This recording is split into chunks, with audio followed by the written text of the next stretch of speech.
you are talking directly to President Xi? I don't want to say that.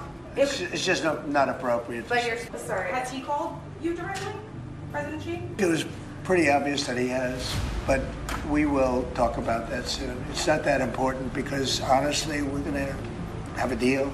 I believe we're going to have a deal with China.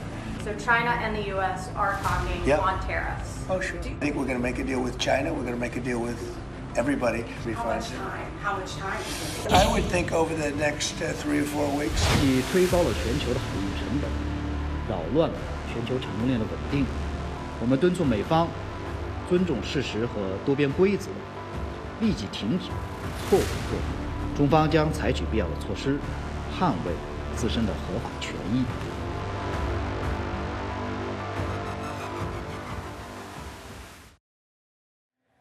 예, 미국과 중국의 무역 전쟁이 관세를 넘어서 해운 전쟁까지 번지는 분위기입니다.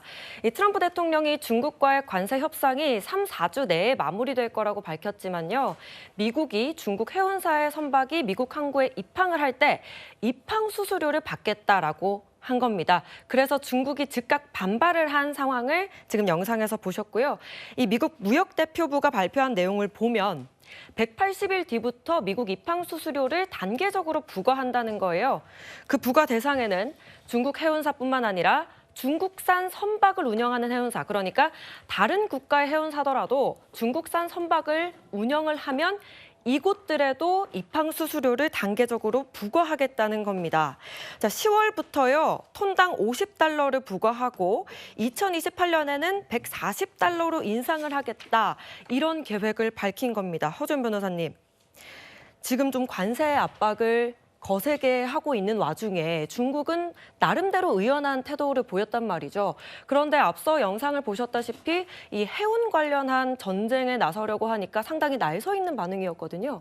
그렇습니다. 중국에서도 아무래도 이때까지는 무대응으로 일관을 하면서 전면전까지는 아니었지만 나름대로 어떤 저항을 했었죠. 뭐 관세를 부과한다라든가 아니면은 뭐 홍콩발 수포 관련해서 면세를 이제 폐지를 한다라고 하니까 그 부분에 대해서 아예 접수를 하지 않는다라든가 뭐 히토류 수출을 금지한다든가 이런 어떤 정책을 펴오기는 했었지만 지금 이 입항료를 부과한다는 것이 어마어마한 이 무역 분쟁으로 이어질 수가 있고 특히 중국에서 는 이런 대미 수출이라든가 이런 부분에 있어서 수출에 대한 어떤 부담 자체가 엄청나게 커질 수밖에 없습니다. 특히 이게 유예 기간이 어느 정도 있다라고는 하지만 장기적으로 봤을 때도 무역 분쟁을 심화할 수 있는 요소인데다가 중국 입장에서도 이런 부분은 큰 경제적인 타격으로 이어질 수밖에 없기 때문에 대응 조치를 강구하겠다라고 즉각 반박하는 입장을 내놨거든요.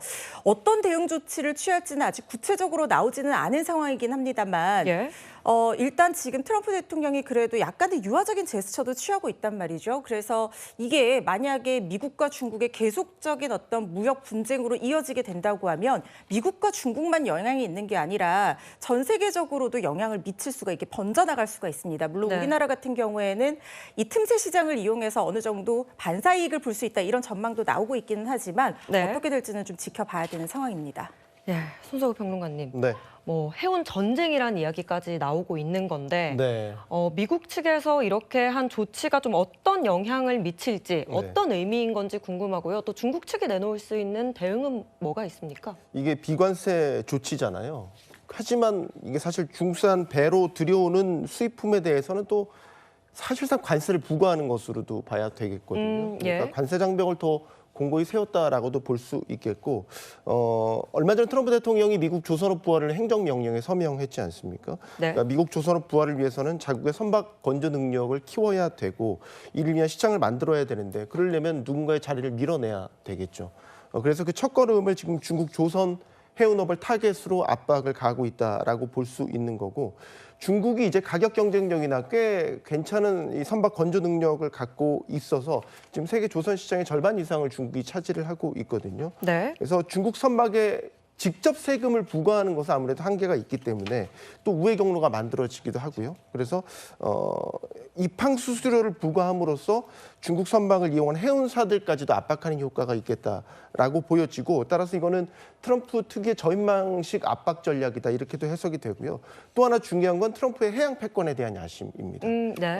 이 압박의 최종 목적은 무엇일까라고 봤었을 때 트럼프 대통령이 취임에 처음 했던 조치가 뭐였냐면 파나마 운하를 거론을 했었거든요. 그러니까 파나마 운하에 대한 운하 통제권을 가져와야 된다라고 주장을 했었고, 그때 트럼프 대통령이 주장했던 게 파나마 운하를 드나드는 미국 선박이라든지 예? 미국 해군 함정에 대한 정보를 중국이 가져간다라는 식으로 이야기를 했단 말이에요. 결국 그 파나마 운하에 대한 운영권을 가진 CK 허지슨이라는 회사가 미국 자산운용사 블랙록의 지분을 매각하기로 했고, 거기에 대해서 지금 중국이 팔지 말라고 압박을 가하고 있는 이런 상황이거든요. 그러니까 네. 지금 중국 조선 해운업에 대한 입항 수수료를 부과하는 거는 결국에는 트럼프가 해양 패권을 가져가기 위한 조치가 시작됐다 이렇게 해석이 됩니다. 예, 중국을 좀 압박을 하고 있는 건데 이런 와중에 좀 우리나라가 반사이익 볼 수 있는 겁니까? 아까 가능성이 좀 언급이 됐는데요. 네. 그러니까 전에 말씀드렸지만 유일하게 트럼프가 변덕을 부리지 않는 게 한국 조선업과의 협력 네. 의사지 않습니까? 계속해서 한국 조선업에 대한 긍정적인 부분을 이야기를 하고 협력을 희망한다라는 이야기를 하고 있고, 그러면 지금 이렇게 중국 조선 선박에 대해서 입항 수수료를 부과하게 되면 해운사들은 중국 선박 비중을 늘릴 수가 없단 말이죠. 결국에는 줄여야 되는데 그 네네. 줄여두는 자리에 당장 미국 배들이 들어갈 수는 없는 거고, 예. 그럼 그 빈자리를 일단은 한국 조선사들이 그 선박 발주의 혜택을 받게 될 가능성이 커 보이죠. 그 단기적으로 보면 미국 한국 조선사들에 대한 수혜가 예상이 되는 부분입니다. 네, 최근 미국 정부는 중국용 저사양 AI 칩에까지 대중 수출 통제를 강화하기도 했습니다. 엔비디아의 젠슨 황 CEO가 직격탄을 맞은 건데요. 보란 듯이 중국을 방문했습니다. 경제사령탑을 만나서 중국과의 협력을 계속하겠다 이렇게 밝힌 건데요. 이에 대한 트럼프 대통령의 반응까지 들어보시죠. The increased restriction has impacted our company significantly. Make significant effort to optimize our products that are compliant with the regulations and continue to serve the Chinese market. What do you make of the NVIDIA CEO going to China and met with trade officials there? Well, Jensen's an amazing guy. He's become a friend of mine, and I don't know, he's a person that's very proud of our country. He loves our country. I'm not worried about Jensen at all. 네, 그러니까 엔비디아 젠슨 황 CEO가 트럼프의 중국 견제 방침에도 중국과 함께하겠다 이렇게 뜻을 밝혔고, 그런데 이제 트럼프 대통령은 뭐 또 애국자니까 걱정하지 않겠다 이런 얘기를 한 거예요. 근데 이제 젠슨 황이 이렇게 방문했다는 건 그만큼 엔비디아에 있어서 중국이 정말 중요한 시장이라는 거겠죠? 그렇습니다. 중국이 엔비디아에 있어서는 네 번째로 큰 거래 대상입니다. 작년에 수출한 규모만 22조 원, 무려 13%를 매출에서 차지를 했다라고 하는데요.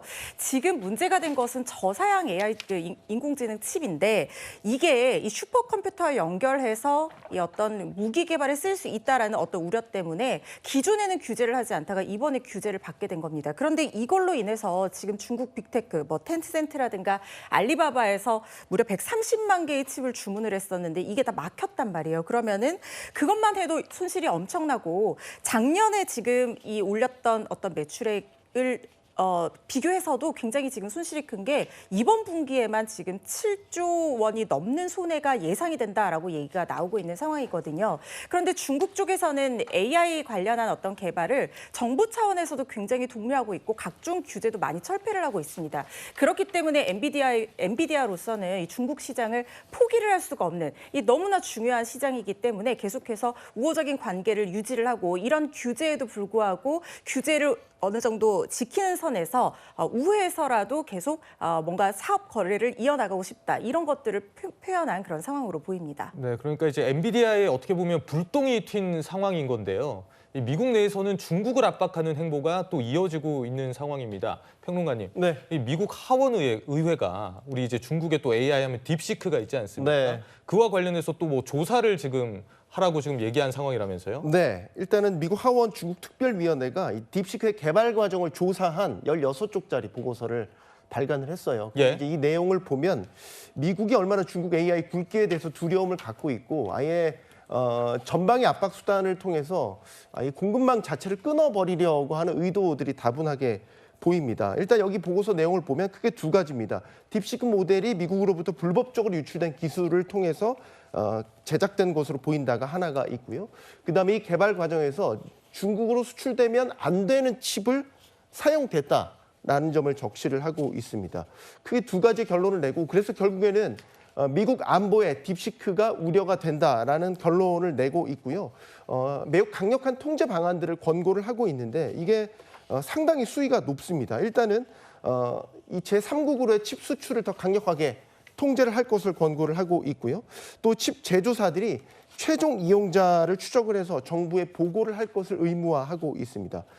또 하나는 저는 이걸 가장 눈여겨봤는데 고위험 국가에 수출하는 칩, 이게 중국이 되겠죠. 예. 이 칩들에 대해서 아예 추적 기능을 칩에 내장시켜라. 이런 것까지 의회가 보고서에 권고를 하고 있단 말이죠. 그리고 또 하나 마지막으로 딥시크를 비롯해 이런 중국향 AI 모델들을 미국 내에서 공공기관을 비롯해서 아예 원천 금지할 것까지도 요구를 하고 있습니다. 앞서 이게 칩의 추적 장치까지 부착하라고 이제 미국 의회가 보고서에서 얘기를 했잖아요. 이건 거의 군사 작전 수준의 통제를 가하겠다라는 거니까 지금 미국 행정부도 뿐만 아니라 의회까지 나서서 사실상 모든 수단을 동원할 수 있다는 것을 내포를 하고 있는 것이죠.